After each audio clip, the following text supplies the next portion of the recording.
Writing is fun if you know what to write about. The first step in writing is getting the knowledge or getting warmed up about an idea. We learned about some myths from the Greeks and the Native Americans. We talked about why they told such silly stories. Next, we laid out on the grass and brainstormed all the natural happenings on the earth that we could think of, such as wind, thunder, lightning, the sun coming up, stars, moon, the sun going down, rain, and others. We tried to imagine how we would explain these happenings if we didn't have the scientific knowledge that we have today. It always helps to organize your ideas before writing. We filled out an organizer that helped us develop our character, the setting, and the sequence of events as they would happen in our own myth. Then it was to the computers to write our myth. That took quite a few days because we'd read them, fix them, read them, fix them, and then read and fix them again. That is what good writers do, always making our writing better. Finally, we got to print and make our myths into a storybook. This is the most exciting part of writing something, getting to share it with others.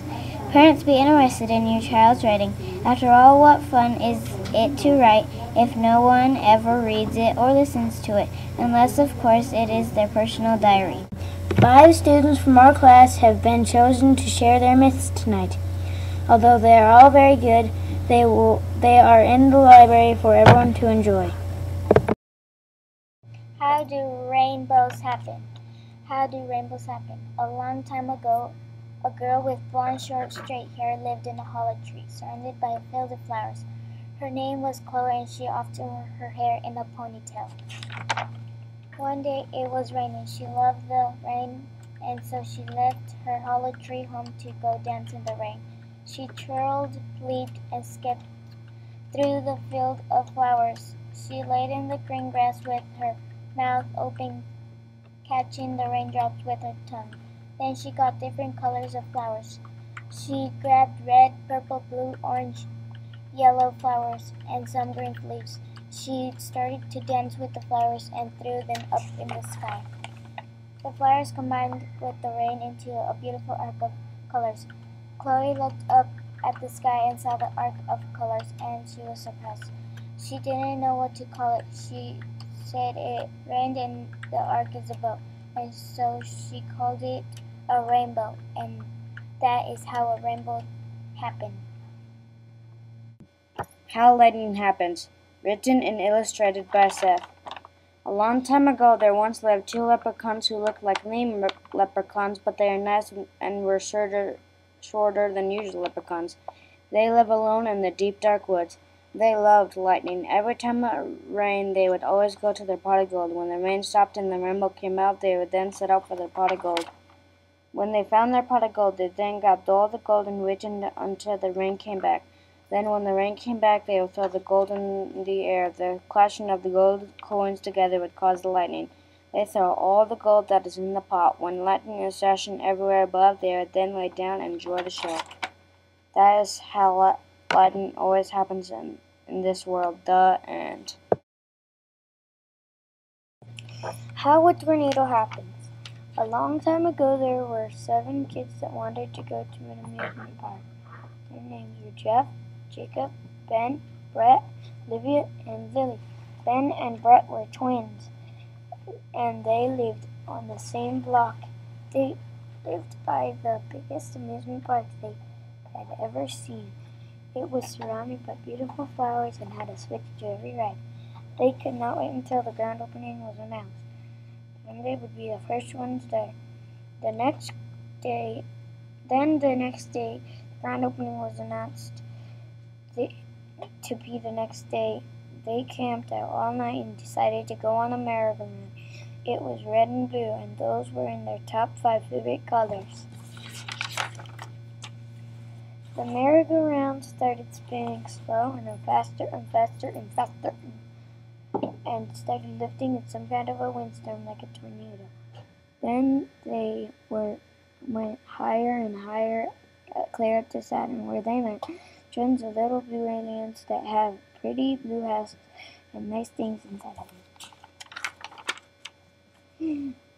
Every time the children try to get back to their house, their families at home, a tornado happens, and they miss their family. They try to come back, but so far they haven't succeeded. So that is why the tornadoes happen. How Fire Happens, written and illustrated by Allie. Just a few years ago, there lived these two little girls who were exactly alike because they were twins.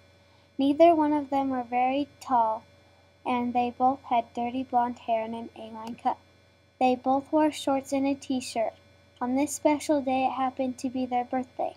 When they received a pink playhouse decorated with butterflies on it, their dad built it big enough for the both of them to fit in it. The girls loved to play in it all day long. One day they went outside to play and made food for each other in their playhouse. When each of them got their food, they had a tea party with their favorite stuffed animal, monkey, and elephant.